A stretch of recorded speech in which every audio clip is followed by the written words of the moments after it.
Spooky Monday को subscribe कीजिए और देखिए हर मंडे एक दिल दहला देने वाली हॉरर स्टोरी मुंजिया। ये कहानी आदर्श और ऋतिक की है, जो बचपन से ही बहुत अच्छे दोस्त थे। दोनों गुजरात के एक छोटे से शहर में पैदा हुए थे और समुद्र किनारे बसे उसी शहर में बड़े हुए।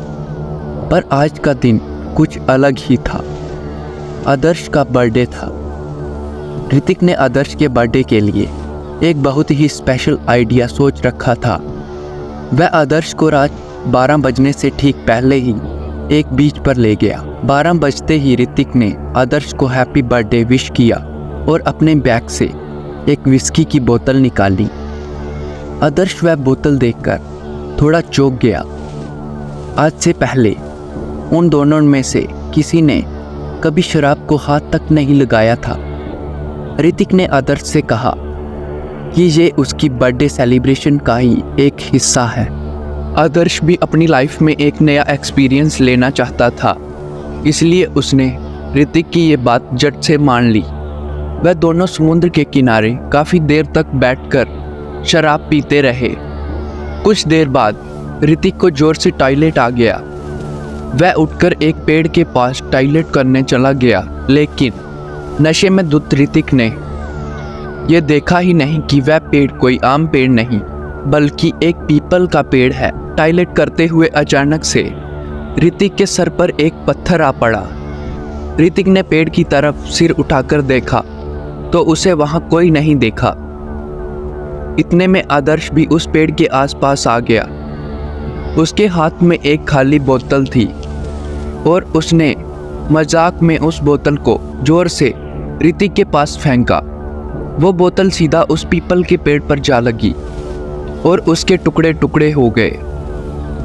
पर उस बोतल की पेड़ पर लगते ही एक अचानक सी आवाज़ आई। ऐसी आवाज़ जैसे कोई जानवर गुस्से से गुर्रा रहा हो। 1 मिनट के लिए आदर्श और ऋतिक दोनों ही शांत हो गए, लेकिन कुछ ही पलों बाद वह आवाज़ आना बंद हो गई। तभी अचानक से ऋतिक ने नीचे पड़े टूटे हुए कांच के टुकड़ों में से एक पीस उठाया और उस पेड़ के तने पर कांच के टुकड़े से अपना और आदर्श का नाम के फर्स्ट लेटर लिख दिए। ऋतिक ने पेड़ पर उस कांच को खुरेचते हुए कहा, आदर्श, अब ये दिन हमें हमेशा याद रहेगा। उसके इतना बोलते ही उस पीपल के पेड़ की डालियां जोर जोर से हिलने लगी और कुछ ही सेकंड में एक बड़ी सी टहनी सीधा आकर ऋतिक के सर पर गिरी और ऋतिक वहां बेहोश हो गया। यह देखकर आदर्श का नशा मानो 1 सेकंड में ही उतर गया हो। वह जल्दी से ऋतिक के पास गया और उसे होश में लाने के लिए उसे हिलाने लगा।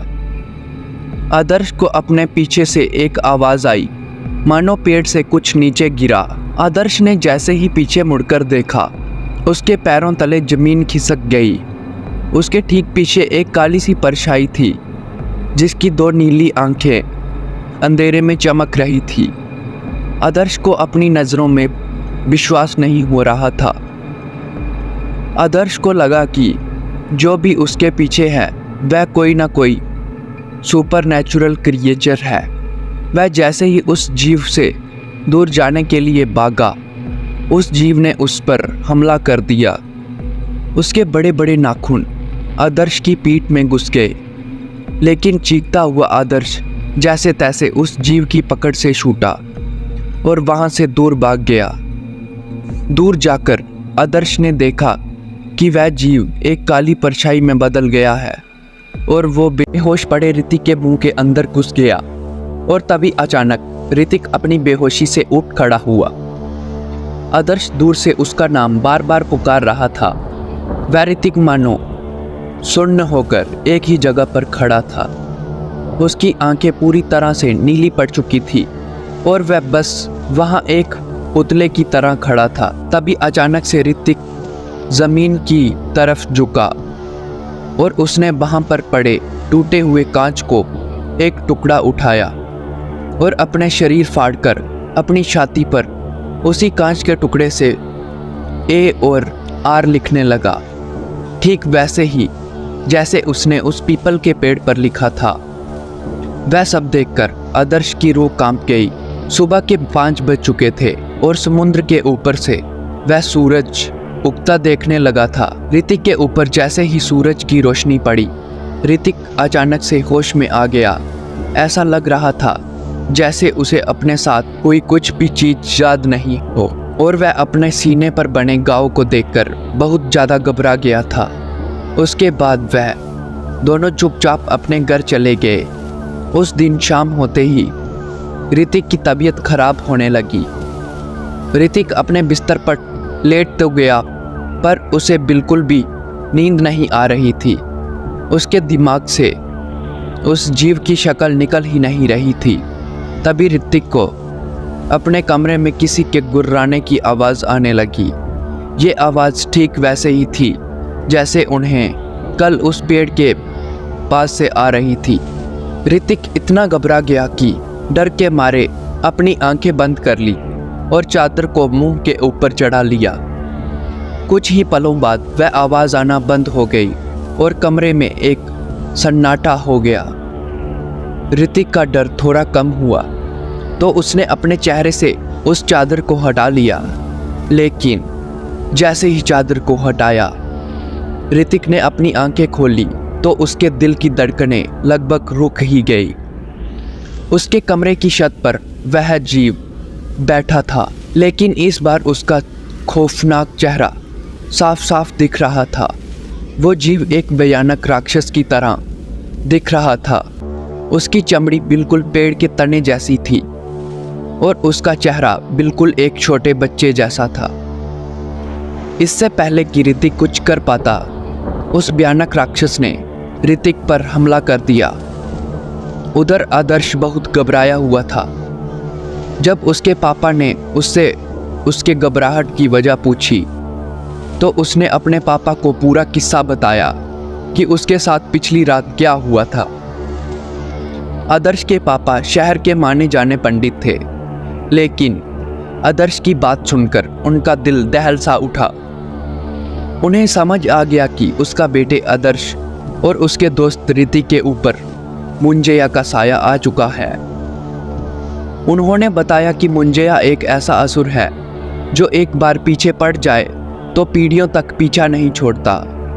जब कोई बच्चा अपने मुंडन के 10 से 14 दिन के बीच किसी वजह से मारा जाता है तो उसकी आत्मा मुंजया बन जाती है।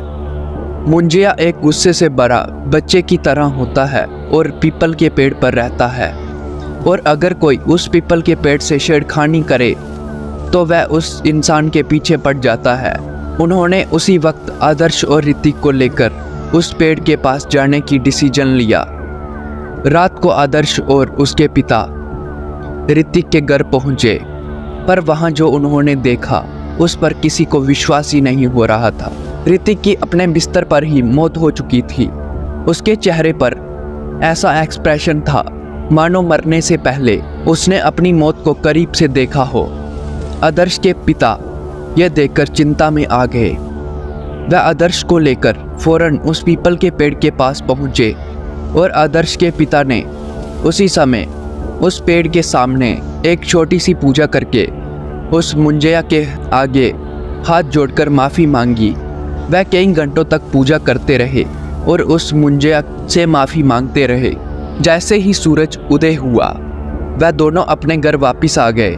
उस दिन के बाद आदर्श को कभी भी मुंजया नहीं दिखा, लेकिन आदर्श ने अपने सबसे करीबी दोस्त को खो दिया था। आज भी आदर्श शराब को हाथ तक नहीं लगाता और रात के समय पीपल के पेड़ के पास तक कभी नहीं गुजरता।